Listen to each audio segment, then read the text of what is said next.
It's the final leg of the Donaldson Cross Country Championship, the Atlas Copco Gold 400, taking place in Western Area. Atlas Copco sponsored 3 vehicles in the production vehicle category, including the Nissan Navara driven by Gary Berthold and Siegfried Rousseau. So have you finally broken in this baby, the teething problems aside? Well, we've been out doing a lot of testing over the last 2 weeks, and the smile on my face should say a lot. Hopefully we can translate that into some good results at this Atlas Copco 400. Also taking part, the cousin, Barry Hilton, for the Imperial Automotive Celebrity Team. It's a great opportunity for us to go out, and obviously to the thanks of Regent and Imperial. You know, they're bringing new people into the sport by allowing us to get into this incredible machine. We went out last week, and it's just for the test drive. I was scared out of my wits, probably for the first half a kilometre. Then I realised what this machine is capable of doing, and then of course the driver. Archie's a great guy. While the production vehicle championship had already been decided in favour of the Team Castrol Toyota crew of Anthony Taylor and Dennis Murphy, no one wants to end the year off on a bad note. First up, qualifying. Luke Buerter and Jason Rathbone made the step up from Class E to SP, and despite enduring a difficult time of things in the bigger pond, they surprised many by finishing quickest in qualifying.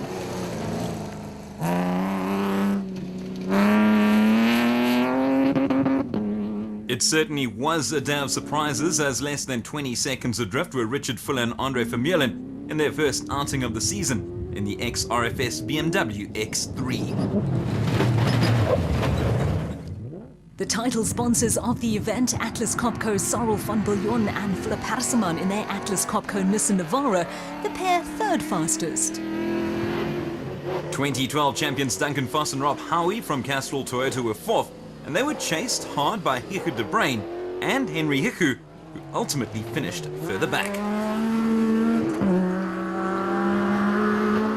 We saw him earlier, Gary Berthold alongside Siegfried Rousseau, the second fastest in the qualifying race, which determines start positions for the main race. A vehicle we've come to see a lot this year, the Toyota Hilux of Anthony Taylor and Dennis Murphy, the new champions looking to finish off with a bang.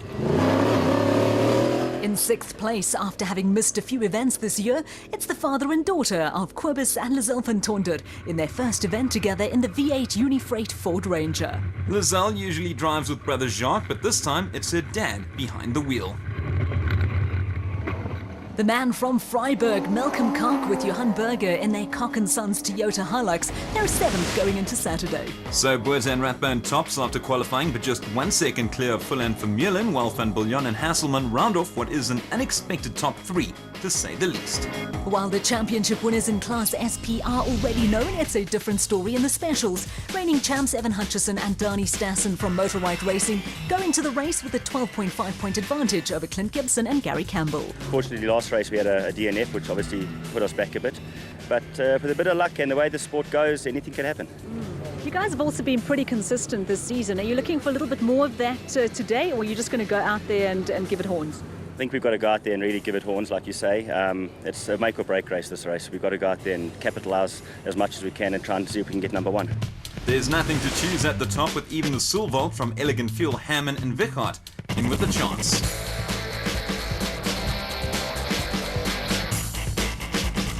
As we saw with the SPs, it was the unusual suspects that dominated qualifying amongst the specials, the quickest of which was Brett Parker and VZ Van Sale from Seasonani Plastics in their Jimco.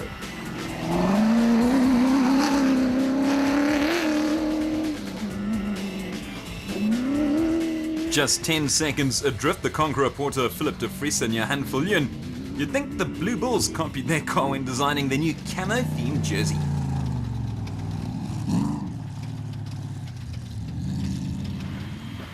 Championship contenders Clint Gibson and Gary Campbell in the Dirt Sports Components Porter grabbed 3rd place on the grid, so to speak. After collecting 12 points in the Free State, Daniel Brooks and Gavin Gray were hungry for more. They finished 4th fastest.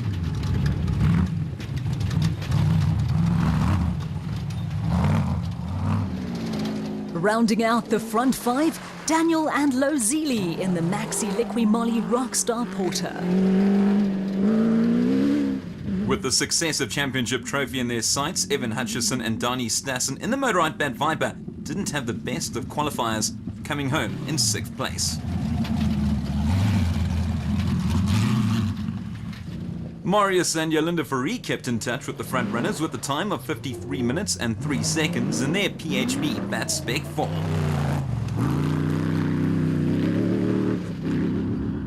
The route proved to be a nightmare for navigators, but Neil Mayer and Joseph Lewis in the Liqui Moly Zarco managed an 8th place. They rolled and even got lost, but Jimmy Zahos and Alan Smith still managed to finish in their Cobalt Striker.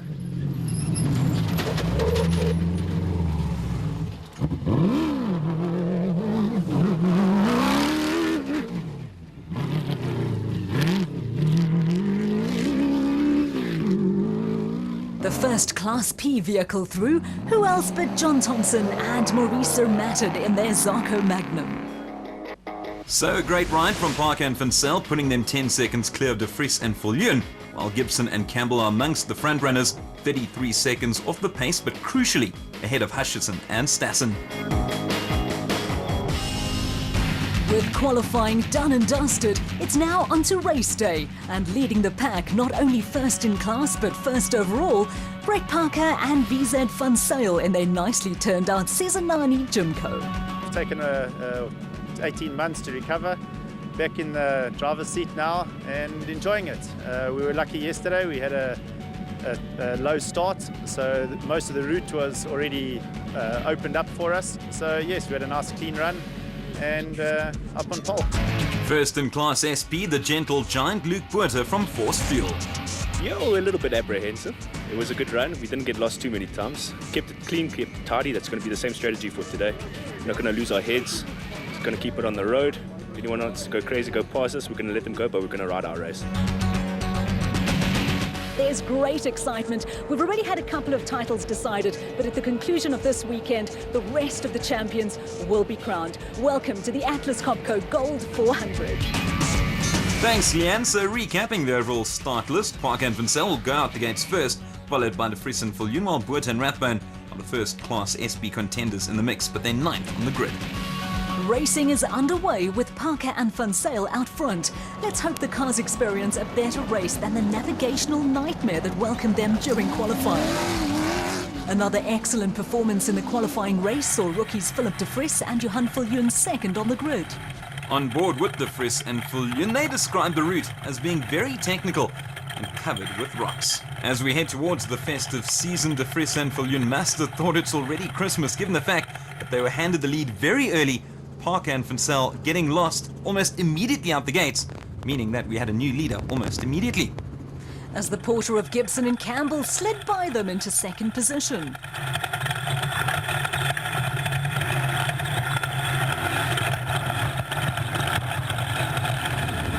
Not much to see out there, but we were championship leaders now, Hutchison and Stassen.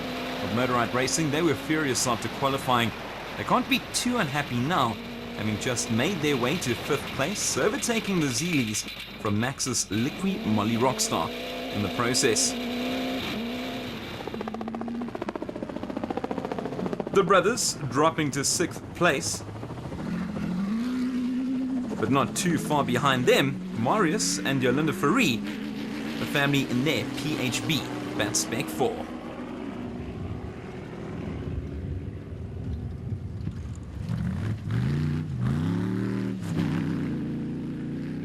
Let's go back to the championship contenders, Hutchison and Stassen. We need to keep a close eye on these two men vying for their second successive trophy and hungry as ever for success. They've overtaken the leaders in qualifying, Parker and Vincel. They sidelined, but it looks as if the Motorrad pair are also experiencing problems. And yes, they've been taken to the side because of a puncher. Let's hope for their sake it won't cost too much time. They started 8th, but I think Neil Mayer and Joseph Lewis from Liqui Moly may have gained a position or two, judging by some casualties. Fans having enjoyed the specials, now eagerly awaiting the start of Class SP. And there they go, Luke Boert and Jason Rathbone getting proceedings underway for their class, just 1 second clear of Richard Fuller and Andre van Meulen. There's nothing to choose between the two vehicles, but in fact, it looks as if the BMW has already been overtaken. Cyril van Biljon and Philip Hasselman from Atlas Copco already squeezing their way into second place.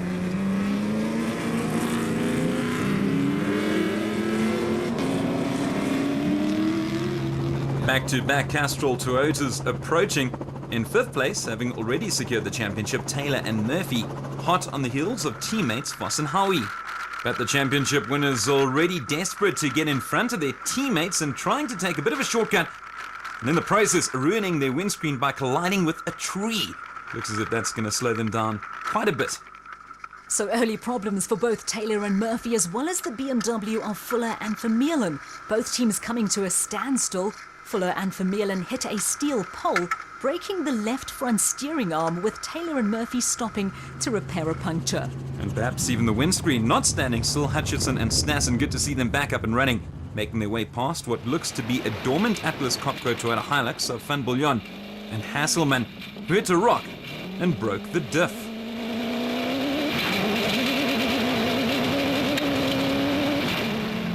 The Cobalt strike of Jimmy Zahos and Alan Smith currently inside the top 10.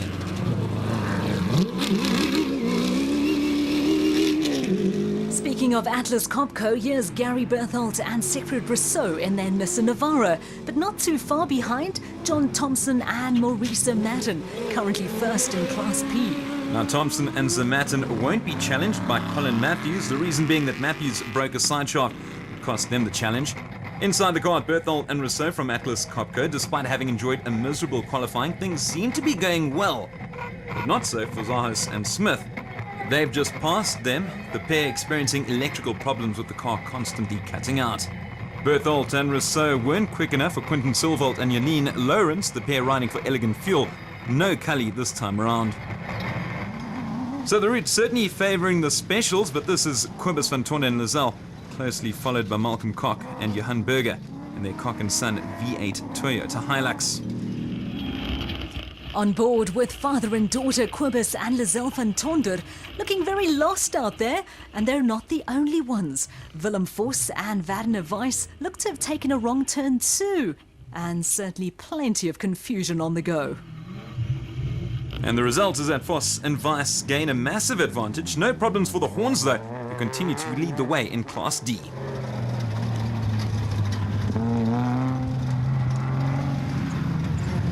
Loader Brain and Rian Hreiling in the Rubicon Ford Ranger being hunted down by the Silvalds from Elegant Fuel, Quinton and debutant Janine Lawrence, and the pair victorious despite a minor collision.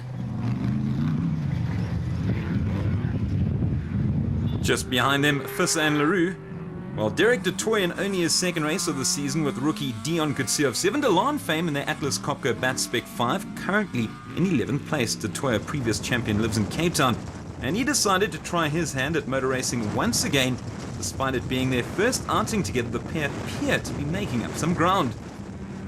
8th in Class SP, another Atlas Copco vehicle, this time the Toyota Hilux of Johan van Staden and Mike Lawrenson. And they passed the original leaders in Class SP, Boert and Rathbone. Let's see what the problem is. First 5Ks into the race. Way too early into the race, eh? Terrible time for a puncture. So after 40 kilometers, Gibson and Campbell have taken the lead in the specials, followed by De Vries and Viljoen, and then Brooks and Gray. In the productions, Taylor and Murphy lead ahead of Berthold and Rousseau, with Voss and Howie third. 90 kilometers in, and De Vries and Viljoen currently lead proceedings in their Conqueror Porter, but not for long. Flying past them on the left-hand side, it's the PHB Bat Spec 4 of Marius and Jolanda Fourie.